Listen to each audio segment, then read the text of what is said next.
Hello friends, मैं स्वप्निल रेगे और ISO 22018 यानी FSMS की सीरीज में आज हम बात करेंगे क्लॉज नंबर 8 ऑपरेशन की। जी हाँ दोस्तों, आज हम क्लॉज नंबर 8 को शुरू करेंगे और देखेंगे ऑपरेशन क्या होता है, ऑपरेशन का यहाँ मतलब क्या होता है। तो देखिए दोस्तों, क्लॉज नंबर 4 में हमने बात करी कॉन्टेक्स्ट ऑफ ऑर्गेनाइजेशन की। कॉन्टेक्स्ट ऑफ ऑर्गेनाइजेशन में हमने इस चीज़ को समझा कि आपकी ऑर्गेनाइजेशन के इश्यूज क्या है और आपकी इंटरेस्टेड पार्टीज़ की रिक्वायरमेंट्स क्या है। इन दो चीज़ों के बारे में हमने समझा, इन दो चीज़ों के बारे में हमने जाना स्पेशली, और हमने ये समझने की कोशिश करी कि इनकी वजह से आपकी ऑर्गेनाइजेशन के इश्यूज और इंटरेस्टेड पार्टीज़ की रिक्वायरमेंट की वजह से आपकी ऑर्गेनाइजेशन में क्या क्या हर्डल्स, क्या क्या रुकावटें, क्या क्या परेशानियां आ सकती हैं, क्या क्या वो रुकावटें आ सकती हैं जिनकी वजह से आप अपनी ऑर्गेनाइजेशन के ऑब्जेक्टिव को अचीव करने से शायद दूर रह जाए, शायद उसमें कोई कमी रह जाए। हमने क्लॉज नंबर 4 में इस चीज़ को डील किया, इस चीज़ को समझा। क्लॉज नंबर 5 में हमने क्या देखा? लीडरशिप। लीडरशिप का मतलब यहाँ पे कुछ इस तरह से था कि जो टॉप मैनेजमेंट है, टॉप मैनेजमेंट जो है वो यहाँ पर अपनी लीडरशिप शो करे। इस क्लॉज में ये आपसे बताया गया कि जब आपने क्लॉज नंबर 4 में इश्यूज और इंटरेस्टेड पार्टीज़ की रिक्वायरमेंट को समझा, जब आपने ये समझा कि क्या क्या रुकावटें आ सकती हैं, तो अब क्लॉज नंबर 5 में आपने ये बात कही, आपने यानी टॉप मैनेजमेंट ने ये बात कही कि हम इन मुसीबतों से पार पाने के लिए, इन इश्यूज और इन रिक्वायरमेंट्स को फुलफिल करने के लिए हम काम करेंगे और हम एक कमिटमेंट उसको लेकर शो करेंगे, हम इस तरह की लीडरशिप दिखाएंगे। ये बात क्लॉज नंबर 5 में कही गई। क्लॉज नंबर 6 आपसे क्या कहता है? प्लानिंग। प्लानिंग का मतलब क्या है कि जो आपकी ये जो मुसीबतें जो आ सकती हैं, जो जिनके बारे में हम क्लॉज नंबर 4 में बात कर रहे थे, उनके ऊपर क्या एक्शन आप लेंगे, उनको कैसे सॉर्ट आउट करेंगे, इसकी प्लानिंग ये क्लॉज नंबर 6 में आपने करी। इसकी बात क्लॉज नंबर 6 में करी गई कि हम कैसे इन मुसीबतों से पार पा सकते हैं, हम कैसे इन इश्यूज़ की वजह से जो प्रॉब्लम्स आएंगी उनको दूर करेंगे, हम कैसे इंटरेस्टेड पार्टीज़ की रिक्वायरमेंट को फुलफ़िल करेंगे, इसकी प्लानिंग क्लॉज नंबर 6 में हमने करी।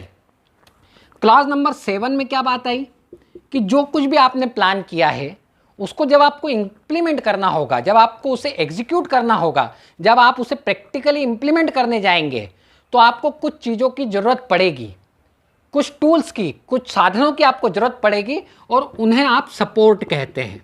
तो क्लॉज नंबर 7 में सपोर्ट की बात आई कि इस प्लानिंग को इम्प्लीमेंट करने के लिए कुछ सपोर्ट में आपको चाहिए, उसकी बात आपने क्लॉज नंबर 7 में करी। अब क्लॉज नंबर 8 आपसे ये कहता है कि जो कुछ आपने प्लान किया था उसे इम्प्लीमेंट कर दो, अब आप ऑपरेशन शुरू कर दो, आप अपना काम शुरू कर दो।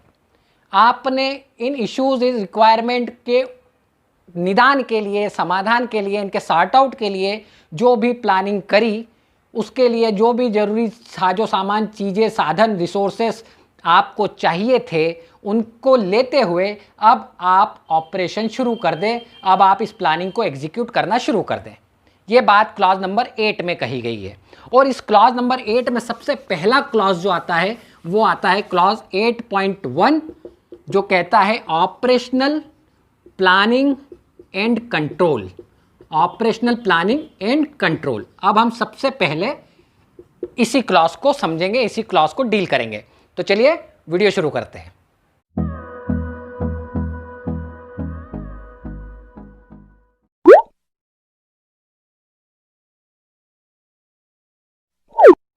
तो दोस्तों, यहां पे क्लॉज आपसे ये कहता है कि आप अपनी ऑर्गेनाइजेशन में सेफ फूड बनाने के लिए, सेफ फूड तैयार करने के लिए अपनी ऑर्गेनाइजेशन में आप जो भी ज़रूरी प्रोसेस हैं उनको प्लान करें, उन्हें इम्प्लीमेंट करें, उनको आप कंट्रोल करें, उन्हें मेंटेन करें और उन्हें अपडेट करें। अब इन चीज़ों को समझिए। देखिए, आपको सेफ फूड बनाना है, आपका पर्पस क्या है? आप जब एक फूड इंडस्ट्री होते हैं, जब आप एक फूड मैन्युफैक्चरर होते हैं, या आपका रेस्टोरेंट है, या आपका होटल है, या जो भी है, फूड से जुड़ा हुआ आपका कोई भी काम है, तो आपका जो पर्पस होता है आपके ऑर्गेनाइजेशन का वो ये होता है कि आप सेफ फूड बनाएं, सेफ फूड सर्व करें, कस्टमर को, कंज्यूमर को सेफ फूड दें। इसका मतलब ये है एक ऐसा फूड जो कि उसके स्वास्थ्य के लिए, उसकी सेहत के लिए, उसकी हेल्थ के लिए हार्मफुल ना हो, नुकसानदायक ना हो। तो जब आप सेफ फूड की बात करते हैं तो अपनी ऑर्गेनाइजेशन में आपको सेफ फूड जब बनाना है, तैयार करना है, तो आपको कुछ प्रोसेस बनाना होंगी, कुछ प्रोसेस आपको तैयार करना होंगी, और इन प्रोसेस को आप प्लान करें कि वो क्या प्रोसेस होंगी। जब आप इन प्रोसेस को प्लान कर लें तो आप उन्हें इम्प्लीमेंट करें। इम्प्लीमेंट करें मतलब उन्हें एग्जीक्यूट करें। आपने कुछ दिमाग में सोचा, आपने शायद उसे कागज़ पे लिखा, अब उसे प्रैक्टिकली ज़मीन पर करना शुरू करें। तो आपने जो प्रोसेस प्लान की, अब उन प्रोसेस को इम्प्लीमेंट करना शुरू करें। जब आप इम्प्लीमेंट कर रहे हैं तो आप उसे कंट्रोल करें। कंट्रोल करने का मतलब होता है चेक करना। तो जब हम बात करते हैं कंट्रोल वर्ड की, तो इसका मतलब होता है चेक करना। चेक करें कि वो सही हो रही है या नहीं हो रही है, उसका इम्प्लीमेंटेशन सही तरीके से, प्रॉपर तरीके से हो रहा है या नहीं हो रहा है, जैसा होना चाहिए था वैसा हो रहा है या नहीं हो रहा है। तो आपको प्रोसेस को प्लान करना है, इम्प्लीमेंट करना है, कंट्रोल करना है। अगर मान लीजिए कुछ डिस्टर्बेंस आता है, मान लीजिए आपको जो चाहिए वो आपको नहीं मिल रहा, आपको चाहिए कि आपकी प्रोसेस 12 डिग्री सेंटीग्रेड पे काम करे, टेम्परेचर जो हो प्रोसेस में वो 12 डिग्री सेंटीग्रेड हो, लेकिन टेम्परेचर जो है वो 15 डिग्री सेंटीग्रेड हो जाता है। तो आप क्या करेंगे, अब आप इस प्रोसेस को मेंटेन करेंगे। आपको इसे मेंटेन करना है और बाद में आपको इसे अपडेट करना है। आपको इसे अपडेट करना है। मान लीजिए आपको पता था कि मुझे बिस्किट बनाना है और बिस्किट बनाने के लिए मुझे मैक्सिमम टेम्परेचर 12 डिग्री सेंटीग्रेड रखना है। हम उदाहरण के लिए ले रहे हैं, एग्जाम्पल के तौर पे ले रहे हैं, कोई हार्ड एंड फास्ट ये ज़रूरी नहीं है कि इतने ही टेम्परेचर पे बिस्किट बन जाएगा, लेकिन हम एग्जाम्पल लेते हैं। तो आपने प्लान किया 12 डिग्री सेंटीग्रेड पर, आप चेक कर लीजिए। आपने चेक किया कि 12 डिग्री सेंटीग्रेड पर जब वो बिस्किट बनता है तो सही नहीं बन रहा, कच्चा रह जाता है। ठीक है, आपने डिसाइड, आपने अब उसे मेंटेन किया, आपने उसे बढ़ाना चालू किया, थोड़ा सा टेम्परेचर बढ़ाया, और फिर आप ये समझ गए कि 15 डिग्री सेंटीग्रेड पर अगर मैं उसे बनाऊंगा तो वो सही बन जाएगा। तो आप अपनी प्रोसेस को अब अपडेट कर दें। जहां आपने पहले लिखा था कि बिस्किट बनाने के लिए 12 डिग्री सेंटीग्रेड टेम्परेचर की ज़रूरत है, वहां अब आप अपडेट करें कि नहीं, 15 डिग्री सेंटीग्रेड की ज़रूरत है। तो इस चीज़ को समझिए, आप जब 15 डिग्री सेंटीग्रेड पर या जो भी आपने प्रोसेस डिसाइड की उस पर काम करेंगे तो आप सेफ फूड बनाएंगे। क्योंकि कच्चा फूड जो होगा, जो कच्चा बिस्किट होगा, वो हार्मफुल होगा, तो सेफ फूड नहीं है। सेफ फूड बनाने के लिए आपको कुछ प्रोसेस प्लान करना है, उन्हें इम्प्लीमेंट करना है, उनको कंट्रोल करना है, यानी उन्हें चेक करना है। कोई वेरिएशन दिखता है, कोई कमी दिखती है, कोई प्रॉब्लम नज़र आती है तो मेंटेन करना है और अपडेट करना है। ये बात आपसे ये क्लॉज कहता है। इसको थोड़ा सा और डिटेल में समझते हैं। आगे जो क्लॉज ये बात और कह रहा है उस चीज़ को और डिटेल में समझते हैं। चलिए, अब ये क्लॉज आपसे एक बात और कहता है। ये क्लॉज आपसे कहता है कि आप इम्प्लीमेंटेशन जो करने वाले हैं, इम्प्लीमेंटेशन जो आप करने वाले हैं वो 6.1 के हिसाब से करें। क्लॉज नंबर 6.1 में हमने चीज़ जो देखी, हमने ये देखा कि हमें प्लानिंग करना है, और वहाँ पे हमने ये चीज़ समझी कि क्लॉज नंबर 4.1 और क्लॉज नंबर 4.2 में कुछ इश्यूज़ और कुछ इंटरेस्टेड पार्टीज़ की रिक्वायरमेंट की वजह से हर्डल्स आ सकते हैं, कुछ प्रॉब्लम्स आ सकती हैं। अब जब हम इनके ऊपर डील करते हैं तो हमें पता चलता है कि कुछ रिस्क हो सकती है। मान लीजिए अगर मैंने इंटरेस्टेड पार्टीज़ की ज़रूरतों को पूरा नहीं किया तो वो ठीक से काम नहीं करेंगी और एक रिस्क जनरेट हो जाएंगी। तो रिस्क जनरेट हो सकती है, या ये भी हो सकता है कि कोई अपॉर्चुनिटी नज़र आए, कोई अपॉर्चुनिटी मुझे नज़र आ सकती है। तो रिस्क और अपॉर्चुनिटी के ऊपर काम करना है। ये बात आपसे क्लॉज नंबर 6.1 में कही गई। उसी चीज़ को ध्यान में रखते हुए अब आपको अपने ऑपरेशन को इम्प्लीमेंट करना है। समझिए इस बात को। क्लॉज नंबर 6.1 में प्लानिंग की बात कही गई। प्लानिंग किस चीज़ की? 4.1 और 4.2 में जो जो मुसीबतें आ रही हैं उनको कैसे दूर करेंगे, इसकी प्लानिंग करें। और जो मुसीबतें आती है वो क्यों आती है? रिस्क की वजह से आती हैं। तो रिस्क को कम करना है और अपॉर्चुनिटीज़ को बढ़ाना है।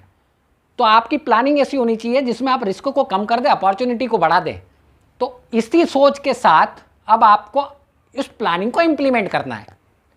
वो जो प्लानिंग आपने करी थी 6.1 में, उसे इम्प्लीमेंट करना है। और जब आप उसे इम्प्लीमेंट करते हैं तो देखिए आप कैसे इम्प्लीमेंट करते हैं। तो आप कुछ क्राइटेरिया बनाते हैं।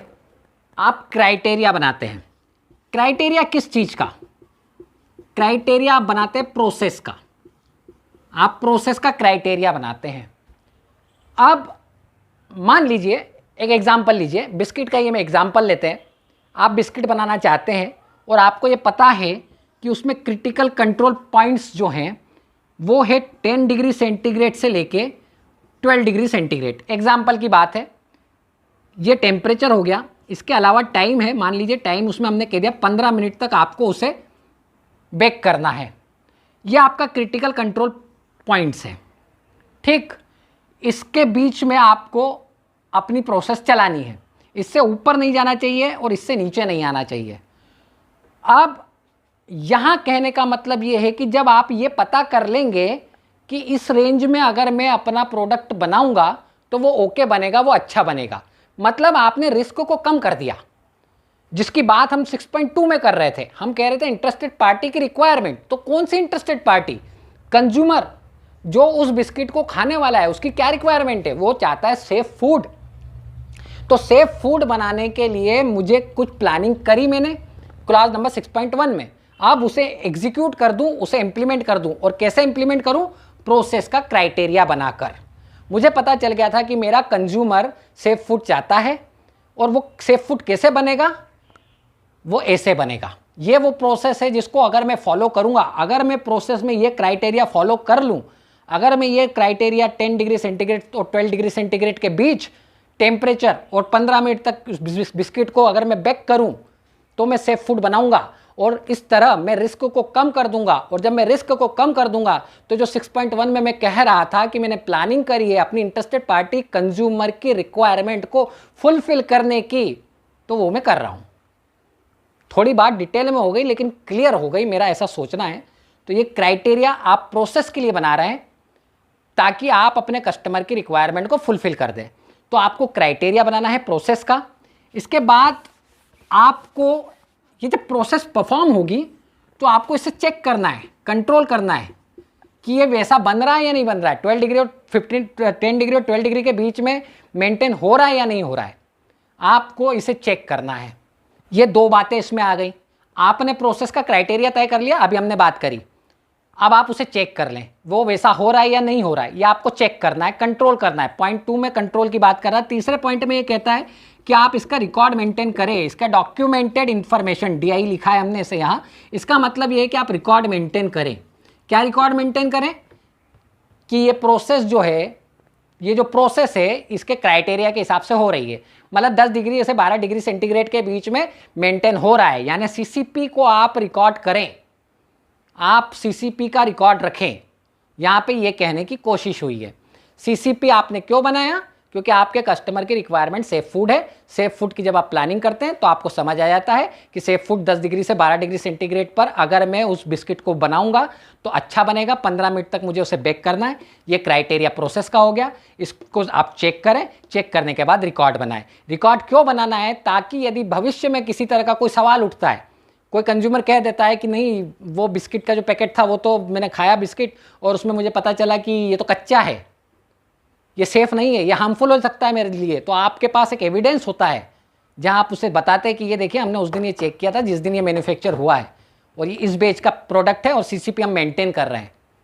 तो आपको डॉक्यूमेंटेड इन्फॉर्मेशन यानी रिकॉर्ड बनाने हैं, ये चीज़ आपको यहाँ ध्यान रखना है। ये बात आपसे इस क्लॉज में 8.1 में कहता है। इसके बाद ये क्लॉज आपसे एक और बात कहता है कि यदि किसी तरह का कोई चेंज होता है, किसी तरह का कोई चेंज होता है तो आपको उस चेंज को भी कंट्रोल करना है, उस चेंज को भी चेक करना है। जैसे हमने अभी बात करी थी शुरुआत में कि 12 डिग्री सेंटीग्रेड हमें लगा कि हमने प्लान करा 12 डिग्री सेंटीग्रेड पे बना देंगे तो बन जाएगा, लेकिन हमें पता चला कि 12 डिग्री सेंटीग्रेड पे नहीं बन रहा है, 15 डिग्री सेंटीग्रेड पे बन रहा है। अब हमने उसे अपडेट कर दिया, हमने उस प्रोसेस को अपडेट कर दिया, 12 डिग्री सेंटीग्रेड से लेकर हम 15 डिग्री सेंटीग्रेड पर पहुँच गए।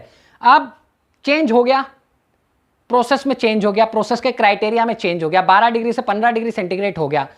अब जब वो चेंज हुआ है तो उसे चेक करिए, उसको भी आपको चेक करना है कि जब आपने देखा 15 डिग्री सेंटीग्रेड आपने क्राइटेरिया बदला तो वैसा बन रहा है या नहीं बन रहा है, सेफ फूड बन रहा है या नहीं बन रहा है, ओके फूड बन रहा है या नहीं बन रहा है, कंज्यूमर की रिक्वायरमेंट को फुलफिल कर सकने वाला प्रोडक्ट बन रहा है या नहीं बन रहा है, यह आपको चेक करना है। चेंज अगर होता है तो उसे भी कंट्रोल करना है। कंट्रोल का मतलब होता है चेक करना है। और इसके बाद एक और जो लास्ट में आपसे बात वो कहता है इस क्लॉज में, वो ये कहता है कि यदि आप कोई एक्सटर्नल सर्विस लेते हैं, आप यदि कुछ एक्सटर्नल सर्विस ले रहे हैं, कुछ एक्सटर्नल काम करवा रहे हैं, अपने किसी सप्लायर से कुछ काम करवा रहे हैं, तो आपको उसे भी चेक करना है। आप मान लीजिए कोई प्रोसेस बाहर से करवाते हैं, तो आप चेक करिए वो ओके हुई या नहीं हुई, वो रिक्वायरमेंट के हिसाब से सही है या नहीं। या आपको इंश्योर करना होगा कि प्रोडक्ट जो बाहर से आया है, जो आपने आउटसोर्स करवाया है, वो सही हुआ है या नहीं हुआ है। मान लीजिए आप बेकिंग खुद करते हैं, उदाहरण मान लीजिए एग्जांपल के लिए आप बिस्किट बना रहे हैं, बेकिंग खुद कर रहे हैं, लेकिन मान लीजिए वो जो आटा जो होता है, वो जो गूँथा जाता है, वो कहीं और गुथवा रहे हैं आप। एग्जाम्पल है, ऐसा होता नहीं है, पर एक मानने के लिए, क्योंकि हम एग्जाम्पल बिस्किट का लेके चल रहे हैं इसलिए हम ये बात कह रहे हैं। या मान लीजिए आप जो पैकिंग के लिए जो चीज़ें मंगा रहे हैं, जो पैकेट्स आप मंगा रहे हैं, उन पैकेट्स को आप चेक करिए वो फूड ग्रेड है या नहीं है, यह आपको इंश्योर करना होगा। तो ये चीज़ इस क्लॉज में 8.1 में आपसे कही गई है कि ऑपरेशन की प्लानिंग और उसे कैसे कंट्रोल करें, ये चीज़ आप तय करें, ये आपको करना है। तो ये आज के वीडियो में हमारी बात यहीं तक है। अगले वीडियो में हम 8.2 को डील करेंगे। हम पीआरपी, ओपीआरपी, हेसएप, सीसीपी, इन सभी को बहुत अच्छे से डिटेल में समझेंगे। हेसएप को बेस्ट तरीके से समझने की कोशिश करेंगे। तो दोस्तों आज का हमारा वीडियो यहीं तक है। अगर हमारा वीडियो पसंद आया हो तो इसे ज़्यादा से ज़्यादा लाइक करें, ज़्यादा से ज़्यादा शेयर करें और हमारे चैनल पर जाएँ, सब्सक्राइब करें और बेल नोटिफिकेशन में जाकर ऑल नोटिफिकेशन पर प्रेस करें ताकि हमारे आने वाले सभी वीडियोज़ आपको टाइम से मिल सके। तो दोस्तों आज के लिए हमारा वीडियो यहीं तक। अगले वीडियो में दोबारा मुलाकात होगी, तब तक के लिए थैंक यू वेरी मच।